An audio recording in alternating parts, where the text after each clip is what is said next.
प्रिय दर्शकों, पूजा प्रकरण में आपका हार्दिक स्वागत है। इस वीडियो में हम आज जीवित पुत्रिका का व्रत कथा श्रवण करेंगे। तो चलिए वीडियो शुरू करते हैं। अथ जीवित पुत्रिका व्रत कथा।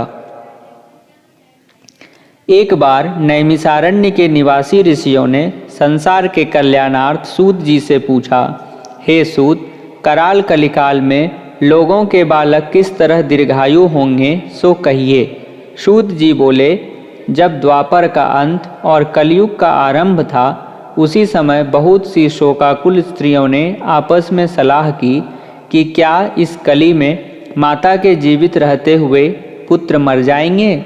जब वे आपस में कुछ निर्णय नहीं कर सकीं, तब गौतम जी के पास पूछने के लिए गईं। जब उनके पास पहुंची तो उस समय गौतम जी आनंद के साथ बैठे थे। उनके सामने जाकर उन्होंने मस्तक झुकाकर प्रणाम किया। तदंतर स्त्रियों ने पूछा, हे प्रभो, इस कलयुग में लोगों के पुत्र किस तरह जीवित रहेंगे? इसके लिए कोई व्रत या तप हो तो कृपा करके बताइए। इस तरह उनकी बात सुनकर गौतम जी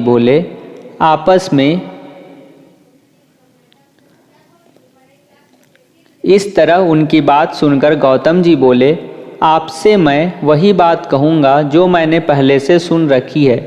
गौतम जी ने कहा, जब महाभारत युद्ध का अंत हो गया और द्रोण पुत्र अश्वत्थामा के द्वारा अपने बेटों को मरा देखकर सब पांडव बड़े दुखी हुए, तो पुत्र के शोक से व्याकुल होकर द्रौपदी अपनी सखियों के साथ ब्राह्मण श्रेष्ठ धौम्य के पास गईं और उसने धौम्य से कहा, हे विप्रेंद्र, कौन सा उपाय करने से बच्चे दीर्घायु हो सकते हैं? कृपा करके ठीक ठीक कहिए। धौम्य बोले, सत्य युग में सत्य वचन बोलने वाला, सत्याचरण करने वाला समदर्शी जीमूतवाहन नामक एक राजा था। एक बार वह अपनी स्त्री के साथ अपनी ससुराल गया और वहीं रहने लगा। एक दिन आधी रात के समय पुत्र के शोक से व्याकुल कोई स्त्री रोने लगी, क्योंकि वह अपने बेटे के दर्शन से निराश हो चुकी थी। उसका पुत्र मर चुका था। वह रोती हुई कहती थी, हाय, मुझ बूढ़ी माता के सामने मेरा बेटा मरा जा रहा है। उसका रुदन सुनकर राजा जीमूतवाहन का तो मानो हृदय विदीर्ण हो गया। वह तत्काल उस स्त्री के पास गया और उससे पूछा, तुम्हारा बेटा कैसे मरा है? बूढ़ी ने कहा, गरुड़ प्रतिदिन आकर गांव के लड़कों को खा जाता है। इस पर दयालु राजा ने कहा, माता, अब तुम रोओ मत, आनंद से बैठो, मैं तुम्हारे बच्चे को बचाने का यत्न करता हूँ।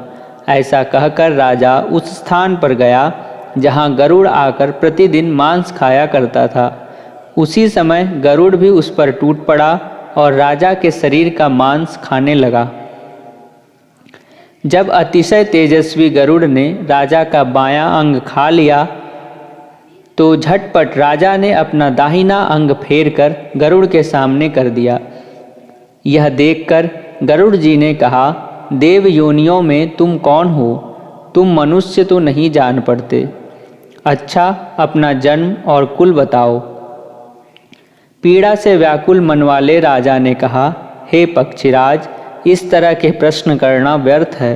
तुम अपनी इच्छा भर मेरा मांस खाओ। यह सुनकर गरुड़ रुक गए और बड़े आदर से राजा के जन्म और कुल की बात पूछने लगे। राजा ने कहा, मेरी माता का नाम है शैव्या और मेरे पिता का नाम शालिवाहन है। सूर्य वंश में मेरा जन्म हुआ है और जीमूतवाहन मेरा नाम है। राजा की दयालुता देखकर गरुड़ ने कहा, हे महाभाग, तुम्हारे मन में जो अभिलाषा हो वह वर मांगो। राजा ने कहा, हे पक्षीराज, यदि आप मुझे वर दे रहे हैं तो वर दीजिए कि आपने अब तक जिन प्राणियों को खाया है वे सब जीवित हो जाएं। हे स्वामिन, अब से आप यहाँ बालकों को न खाएं और कोई ऐसा उपाय करें कि जहाँ जो उत्पन्न हो वे लोग बहुत दिनों तक जीवित रहें। धौम्य ने कहा कि पक्षीराज गरुड़ राजा को वरदान देकर स्वयं अमृत के लिए नागलोक चले। वहाँ से अमृत लाकर उन्होंने उन मरे मनुष्यों की हड्डियों पर बरसाया। ऐसा करने से सब लोग जीवित हो गए जिनको कि पहले गरुड़ ने खाया था। राजा के त्याग और गरुड़ की कृपा से वहाँ वालों का बहुत कष्ट दूर हो गया। उस समय राजा के शरीर की शोभा दूनी हो गई थी। राजा की दयालुता देखकर गरुड़ ने फिर कहा, मैं संसार के कल्याणार्थ एक और वरदान दूंगा। आज आश्विन कृष्ण सप्तमी से रहित शुभ अष्टमी तिथि है। आज ही तुमने यहाँ की प्रजा को जीवन दान दिया है। हे वत्स, अब से यह दिन ब्रह्म भाव हो गया है। जो मूर्ति भेद से विविध नामों से विख्यात है, वही त्रैलोक्य से पूजित दुर्गा अमृत प्राप्त करने के अर्थ में जीवित पुत्रिका कहलाई है। सो इस विधि को जो स्त्रियां उस जीवित पुत्रिका की और कुश की आकृति बनाकर तुम्हारी पूजा करेंगी तो दिनों दिन उनका सौभाग्य बढ़ेगा और वंश की भी बढ़ोतरी होती रहेगी। हे महाभाग, इस विषय में विचार करने की भी आवश्यकता नहीं है। हे राजन, सप्तमी से रहित और उदया तिथि की अष्टमी को व्रत करें, यानी सप्तमी विद्ध अष्टमी जिस दिन हो उस दिन व्रत न कर शुद्ध अष्टमी को व्रत करें और नवमी में पारण करें। यदि इस पर ध्यान न दिया गया तो फल नष्ट हो ही जाएगा और सौभाग्य तो अवश्य नष्ट हो जाएगा। जीमूत वाहन को इस तरह का वरदान देकर गरुड़ वैकुंठ धाम को चले गए और राजा भी अपनी पत्नी के साथ अपने नगर को वापस चले आए। धौम्य द्रौपदी से कहते हैं, हे देवी, मैंने यह अतिशय दुर्लभ व्रत तुमको बताया है। इस व्रत को करने से बच्चे दीर्घायु होते हैं। हे देवी, तुम भी पूर्वोक्त विधि से यह व्रत और दुर्गा जी का पूजन करो तो तुम्हें अभिलषित फल प्राप्त होगा। मुनिराज धौम्य की बात सुनकर द्रौपदी के हृदय में एक प्रकार का कौतूहल उत्पन्न हुआ और पूर्वासिनी स्त्रियों को बुलाकर उनके साथ यह उत्तम व्रत किया। गौतम ने कहा, यह व्रत और इसके प्रभाव को किसी एक चिहली ने सुन लिया और अपनी सखी सियारिन को बतलाया। इसके बाद पीपल वृक्ष की शाखा पर बैठकर उस चिहली ने और उस वृक्ष के खोतों में बैठकर सियारिन ने भी व्रत किया। फिर वही चिहली किसी उत्तम ब्राह्मण के मुख से यह कथा सुनाई और पीपल के खोते में बैठी हुई अपनी सखी को सुनाया। सियारिन ने आधी कथा सुनी थी कि उसे भूख लग गई और वह उसी समय सबसे भरे हुए स्मशान में पहुंची। वहां उसने इच्छा भर मांस का भोजन किया और चिहली बिना कुछ खाए पिए रह गई और सवेरा हो गया। सवेरे वह गौशाले में गई और वहां गौ का दूध पिया। इस तरह नवमी को उसने पारण किया। कुछ दिनों बाद वे दोनों मर गईं और अयोध्या में किसी धनी व्यापारी के घर जन्मी। संयोग से उन दोनों का जन्म एक ही घर में हुआ, जिसमें सियारिन ज्येष्ठ हुई और चिहली छोटी। वे दोनों सभी शुभ लक्षणों से युक्त थीं, इसलिए बड़ी लड़की काशीराज के और छोटी उसकी मंत्री के साथ गार्हपत्य अग्नि के सामने विधि पूर्वक ब्याही गई। पूर्व जन्म के कर्म फल से वह मृगनयनी रानी हुई। जिस किसी भी संतान को उत्पन्न करती वह मर जाती थी और पूर्व जन्म की बातों को स्मरण करने वाली मंत्री की पत्नी ने अष्टवसुओं के सदृश तेजस्वी 8 बेटे उत्पन्न किए और सभी जीवित रह गए। अपनी बहन के पुत्रों को जीवित देखकर ईर्ष्यावश राजपत्नी ने अपने स्वामी से कहा कि यदि तुम मुझे जीवित रखना चाहते हो तो इस मंत्री के भी पुत्रों को उसी जगह भेज दो जहां मेरे बेटे गए हैं, अर्थात इन्हें मार डालो।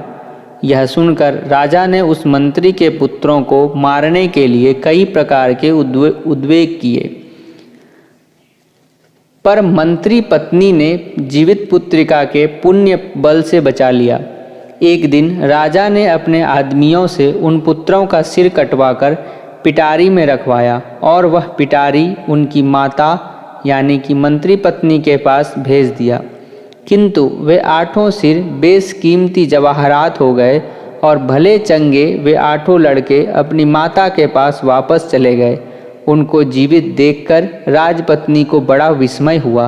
अंत में वह मंत्री की पत्नी के पास आई और उसने पूछा, बहन, तुमने कौन सा ऐसा पुण्य किया है जिससे बार बार मारे जाने पर भी तुम्हारे बेटे नहीं मरते? इस पर मंत्री की पत्नी ने कहा, पूर्व जन्म में मैं चिहली थी और तुम सियारिन, दोनों ने व्रत किया था। तुमने व्रत के नियमों का भली भांति पालन नहीं किया था और मैंने किया था। इसी दोष से हे बहन तुम्हारे बेटे नहीं जीते हैं। ओ राजरानी, अब भी तुम उस जीवित पुत्री का व्रत को करो तो तुम्हारे बेटे दीर्घायु होंगे। मैं तुमसे सच सच कह रही हूँ। उसके कथनानुसार रानी ने व्रत किया, तभी से उसके कई बेटे सुंदर और दीर्घायु होकर बड़े बड़े राजा हुए। सूत जी कहते हैं कि सब प्रकार का आनंद देने वाला मैंने यह दिव्य व्रत बतलाया। स्त्रियां चिरंजीवी संतान चाहती हों तो विधि पूर्वक यह व्रत करें। जीवित पुत्रिका व्रत कथा संपूर्णम। धन्यवाद।